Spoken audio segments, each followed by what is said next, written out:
मीटिंगला एवढ्या माता पालक जवळपास 80-85% 90% म्हणायला हरकत नाही या ठिकाणी उपस्थित आहेत. त्यांचं मी शाळेच्या वतीनं स्वागत करतो.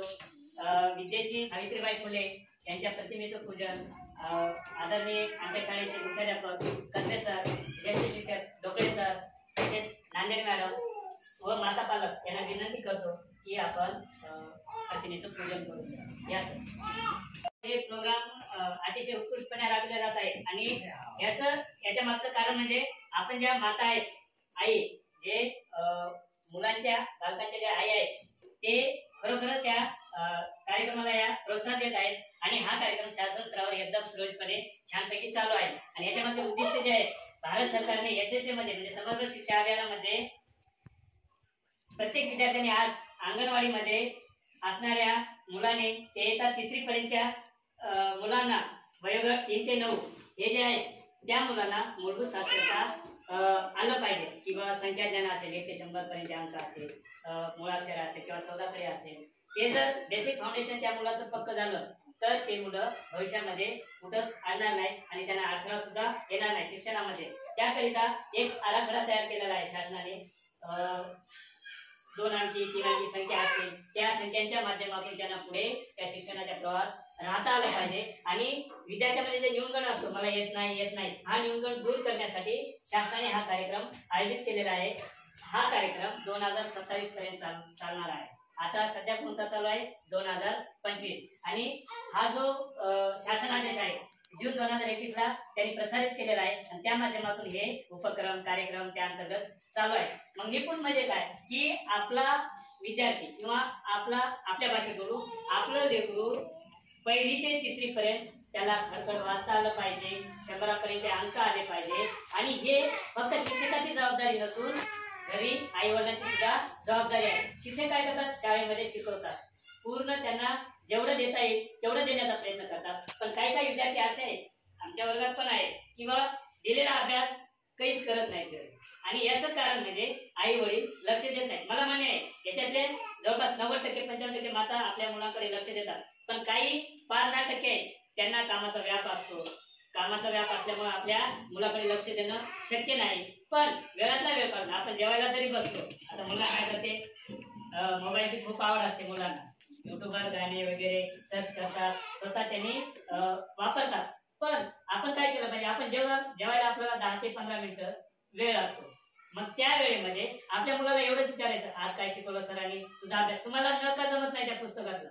आता सगळे उच्च शिक्षित आहेत तो विषय नाही, पण काही मातांना म्हणजे जे जुने आहेत त्या लोकांना थोडंफार जमत नाही. मग ते जरी विचारलं, आता आपले शिवमचे आजी आहेत त्यांना विचारलं आज मला हे सांग, पण त्यांना सांगता जरी आलं नाही तर एवढं तरी विचारता येते की बाबा तुला सरांनी शाळेत काय शिकवलं, तुझा अभ्यास झाला का.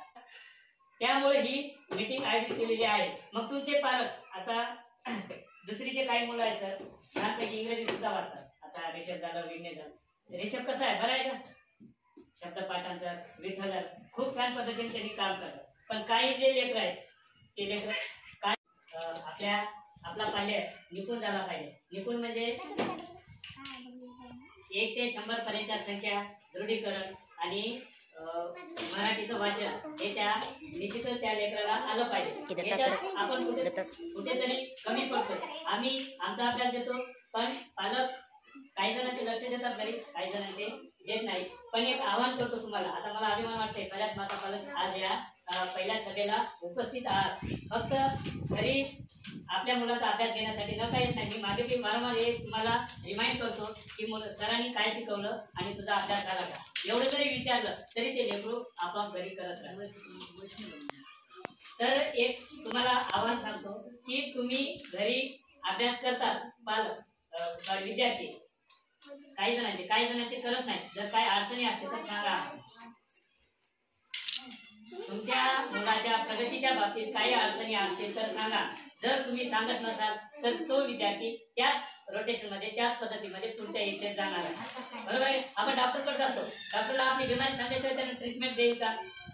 आता माझ्या वर्गात असे काही विद्यार्थी आम्ही रेग्युलर येतो, भरपूर त्यांच्यावर लक्ष केंद्रित करतो, पण ते लेकरू अभ्यासामध्ये पुढे येत नाही, पुढच्या स्तरावर येत नाही, याच्या मागचं कारण आपण काहीतरी समजून घेतलं पाहिजे. घरी काही अडचण आहे का? काम लावता घरी लेकरांना किंवा घरी अभ्यास करत नसतील किंवा काही येत नसेल, बिनधास्तपणे आम्हाला सांगा. त्याच्या मागचा उद्देश हाच आहे मीटिंगचा.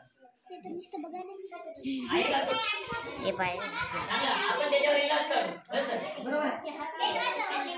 लेकराच्या बाबतीत, प्रगतीच्या बाबतीत तुम्ही उठा उभा राहा.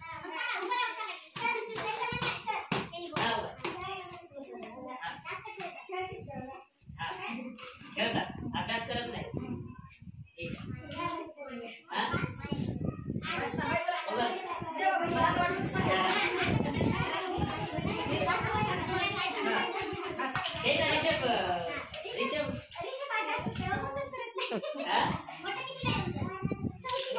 त्याचा विषय म्हणजे 7वीच्या लेकरांना मराठी वाचताना काही काही शाळांमध्ये त्या दिवशी सर नव्हते, दवाखान्यात गेले होते.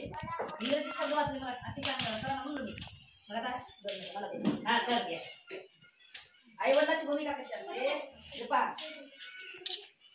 घरामध्ये आपण उत्पत्ती काल होतो, तुला माहिती आहे का उत्पत्ती काल होतो.